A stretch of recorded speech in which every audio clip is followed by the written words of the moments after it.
ಅವ್ರು ಹೇಳ್ತಕ್ಕಂಥ ಒತ್ತಡ ತರದ ಮಾತುಗಳು ಹೇಗಿದೆ ನೀವೇ ಬರೆದಿದ್ದೀರಿ. ಕೇಣಿ ರಸ್ತೆ ಅಂತೇಳಿ ಸತ್ಯ ನೈಸ ಆದವರ ಕರುಳು ಹಿಂಡುವ ಕತೆ. ಇದು 2010ರಲ್ಲಿ ನೀವುಗಳು ಬರೆದಿದ್ದೀರಿ ಮಾಧ್ಯಮದ ಸ್ನೇಹಿತರು.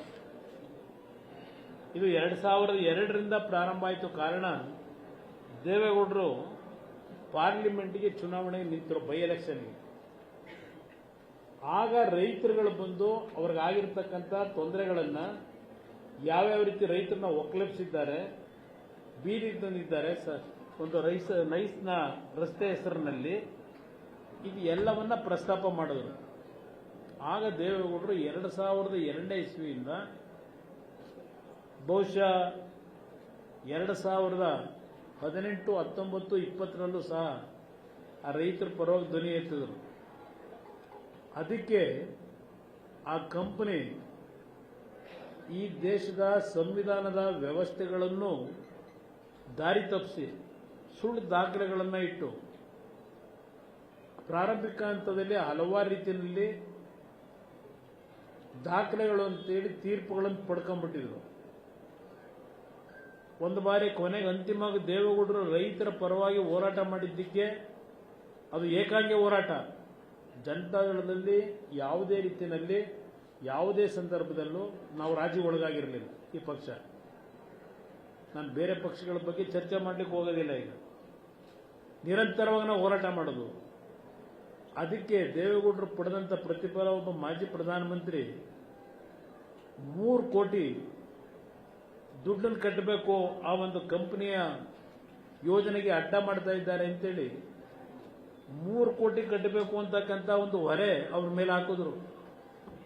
ಇದು ಈ ರಾಜ್ಯ ಯಾವ ರೀತಿ ನಡ್ಕೊಂಡ್ ಬಂದಿದೆ ಅನ್ನೋದಕ್ಕೆ ಇದು ಹಿಂದೆ ಇರತಕ್ಕಂಥ ಒಂದು ಹಿನ್ನೆಲೆ.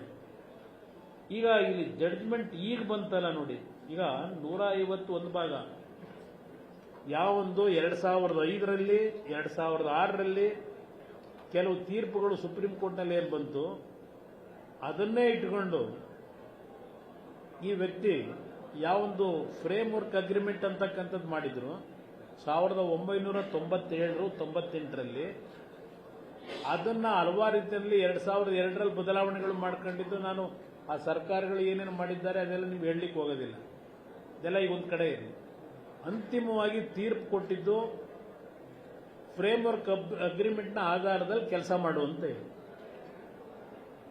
ಹಲವಾರು ಕಂಡೀಷನ್ಗಳು ಇತ್ತು. ಯಾವ ಕಂಡೀಷನ್ಗಳನ್ನು ಅವರು ಜಾರಿಗೆ ತರಲೇ ಇಲ್ಲ. ಇಲ್ಲಿ ಅಂತಿಮವಾಗಿ ಕೇಸ್ ಆಗಿರೋದು ಒಂದು ಸಿಂಗಲ್ ಜಡ್ಜ್ ಬೆಂಚಲ್ಲಿ ಒಂದು ತೀರ್ಪು ಕೊಡ್ತಾರೆ. ಅದನ್ನ ಮತ್ತೆ ಇವರು ಡಬಲ್ ಬೆಂಚ್ ಮುಂದೆ ತಗೊಂಡೋದ್ರು. ಸಿಂಗಲ್ ಬೆಂಚ್ನ ಜಡ್ಜ್ ಕೊಟ್ಟಂತ ಒಂದು ತೀರ್ಪಿನ ಆಧಾರದ ಮೇಲೆ. ಆಗ ಈ ಡಬಲ್ ಬೆಂಚ್ನಲ್ಲಿ ಈಗೇನು ತೀರ್ಪು ಕೊಟ್ಟಿದ್ದಾರೆ 28ನೇ ತಾರೀಕು ಜುಲೈ ತಿಂಗಳಿನಲ್ಲಿ, ಈ ಕಂಪನಿಯ ಹಗಲ ದರೋಡೆ, ಈ ಕಂಪನಿಯ ಜೊತೆಯಲ್ಲಿ ಸರ್ಕಾರ ಯಾತಕ್ಕೆ ಮೌನಿಕ ಶರಣಾಗಿದ್ದಾರೆ ಹೇಳ್ತಾರೆ. ಇದು ಕರ್ನಾಟಕ ರಾಜ್ಯದ ಇತಿಹಾಸದಲ್ಲಿ ಒಂದು ದೊಡ್ಡ ಮಟ್ಟದ ಸ್ಕ್ಯಾಮ್ ಅಂತಕ್ಕಂಥದನ್ನ ಕೋರ್ಟ್ನಲ್ಲಿ ಹೇಳ್ತಾರೆ. ಕರ್ನಾಟಕ ರಾಜ್ಯದ ಒಂದು ದೊಡ್ಡ ಸ್ಕ್ಯಾಮ್ ಇದು ಅಂತ ಹೇಳಿ ಈ ವ್ಯಕ್ತಿಯ ಬಗ್ಗೆ ಹೇಳ್ತಾರೆ. ಈ ಒಂದು ಯೋಜನೆಯ ಹೆಸರಿನಲ್ಲಿ 20,000 ಎಕರೆಯ ಲ್ಯಾಂಡ್ ಬ್ಯಾಂಕ್ ಅನ್ನು ಇಟ್ಕೊಂಡಿದ್ದಾರೆ. ಇದನ್ನು ಹೇಳ್ತಾರೆ. ಈ ಒಂದು ವ್ಯಕ್ತಿ ಯಾವ ಟೋಲನ್ನು ಕಲೆಕ್ಟ್ ಮಾಡಬೇಕಾದ್ರೆ ಒಂದು ಗೈಡ್ಲೈನ್ಸ್ ಇತ್ತು, ಅದು ಯಾವುದನ್ನು ಇಂಪ್ಲಿಮೆಂಟ್ ಮಾಡದೆ, ಕೊಟ್ಟಂತ ಕಂಡೀಷನ್ಗಳನ್ನು ಇಂಪ್ಲಿಮೆಂಟ್ ಮಾಡದೆ ಇವತ್ತು ಇಲ್ಲಿಯವರೆಗೆ ಮಾಡಿರ್ತಕ್ಕಂಥ ಕಲೆಕ್ಷನ್ ಏನಿದೆ ಅದು ಸಹ ಇಲ್ಲೀಗಲ್ ಅಂತಕ್ಕಂಥದ್ದನ್ನು ಹೇಳ್ತಾರೆ ತೀರ್ಪಿನಲ್ಲಿ. ಇಷ್ಟೆಲ್ಲ ಇದ್ರೂ ಸರ್ಕಾರ ಇಲ್ಲಿಯವರೆಗೆ ಮೌನಕ್ಕೆ ಶರಣಾಗಿದ್ದಾರೆ. ಜಯಚಂದ್ರ ಅವರು ಮೊನ್ನೆ ಏನೋ ಒಂದು ಮಾತು ಹೇಳಿದ್ರು, ಮಂತ್ರಿ ಆಗಲಿಲ್ಲ ಅಂತ ಹೇಳಿ. ಜಯಚಂದ್ರ ಅವರು ನನಗೆ ನನ್ನ ಕ್ಷೇತ್ರದ ಜನತೆಯೇ ದೇವರು ಅಂತಕ್ಕಂಥದ್ದನ್ನು ಹೇಳಿದ್ರು. ಕ್ಷೇತ್ರದ ಜನತೆನೇ. ಜಯಚಂದ್ರ ಅವ್ರಿಗೊಂದು ಮಾತು ಹೇಳ್ತೀನಿ, ನನಗಿಂತ ಹಿರಿಯರಿದ್ದಾರೆ, ನೀವೇ ಒಂದು ಸದನ ಸಮಿತಿ ರಚನೆ ಏನಾಗ್ತದೆ BMIC ಪ್ರಾಜೆಕ್ಟ್ನ ಬಗ್ಗೆ, ಆ ಸದನ ಸಮಿತಿ ಅಧ್ಯಕ್ಷರಾಗಿ ಸರ್ಕಾರಕ್ಕೆ 2017ರಲ್ಲಿ ಇರಬೇಕು ಒಂದು ವರದಿಯನ್ನು ಸಲ್ಲಿಸ್ತಾರೆ, ಸದನ ಸಮಿತಿಯ ವರದಿ. ಆ ಸದನ ಸಮಿತಿಯ ವರದಿಯಲ್ಲಿ ಈ ಒಂದು ಕಂಪನಿ ಮಾಡಿರ್ತಕ್ಕಂಥ ಹಗಲು ದರೋಡೆ ಬಗ್ಗೆ ಸಂಪೂರ್ಣವಾಗಿ ವಿವರಣೆ ಕೊಟ್ಟಿದ್ದಾರೆ. ಯಾವೊಂದು ಇಲ್ಲೀಗಲ್ ಆಗಿ ಬಂಡೆಗಳನ್ನು ಹೊಡೆದ್ರು, ಕೆರೆಕಟ್ಟೆಗಳನ್ನು ಸಂಪೂರ್ಣವಾಗಿ ನೆಲಸಮ ಮಾಡಿ ಬಿಲ್ಡರ್ಸ್ಗಳಿಗೆ ಯಾವ ರೀತಿ ಮಾರಾಟ ಮಾಡಿದ್ರು,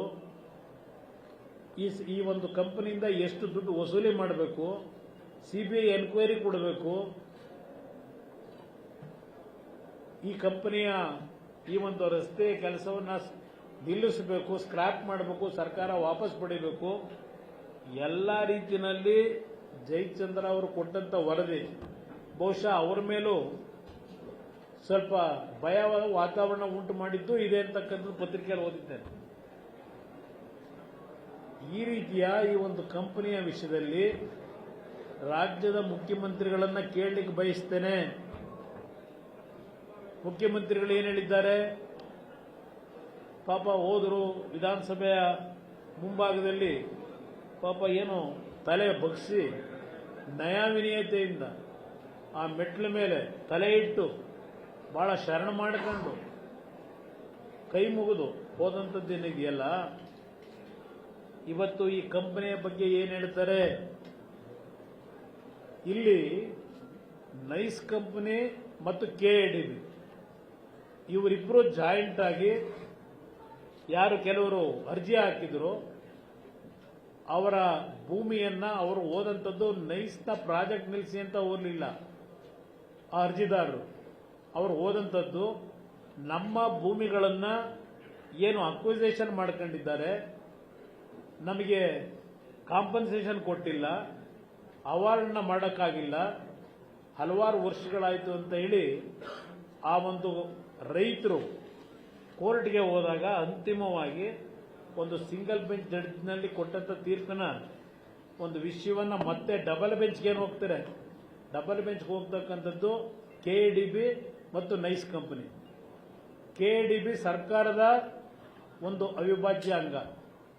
ಇಲ್ಲಿ KIDB ಮತ್ತು ಇವರು ನೈಸ್ ಕಂಪನಿ ಹೋದಾಗ ಅಲ್ಲಿ KIDB ಅಧಿಕಾರಿಗಳು, ನಮ್ಮ ಲಾಯರ್ಗಳು, ನೈಸ್ ಕಂಪನಿಯ ಮಾಲೀಕರುಗಳ ಲಾಯರ್ಗಳು ವಾದ ಮಾಡ್ತಕ್ಕಂಥದ್ದೇನು?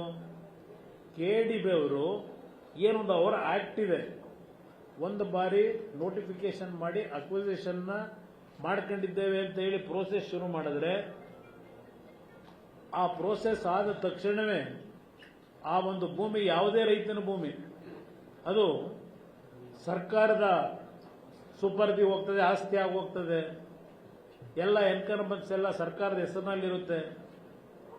ನಾವು ಕಾಂಪನ್ಸೇಷನ್ ಅನ್ನ ಇಷ್ಟು ದಿನದಲ್ಲಿ ಕೊಡಬೇಕು ಅಂತಕ್ಕಂಥದ್ದು ನಮ್ಮಲ್ಲಿ ಇಲ್ಲ. ಅದು ಎಷ್ಟು ವರ್ಷಗಳು ಬೇಕಾದರೂ ಆಗಬಹುದು ಅವಾರ್ಡ್ ಕೊಡಲಿಕ್ಕೆ. ಇದೆಲ್ಲವನ್ನ ವಾದ ಮಾಡಿದ್ದಾರೆ ಇಲ್ಲಿ ಸುಪ್ರೀಂ ಕೋರ್ಟ್, ಹೈಕೋರ್ಟ್ನಲ್ಲಿ. ಯಾವಾಗ ಬೇಕಾದರೂ ಕೊಡಬಹುದು ಇಷ್ಟ ಬಂದಾಗ. 20 ವರ್ಷ ಆಗಿದೆ ಆ ರೈತರ ಭೂಮಿ ತಗೊಂಡು.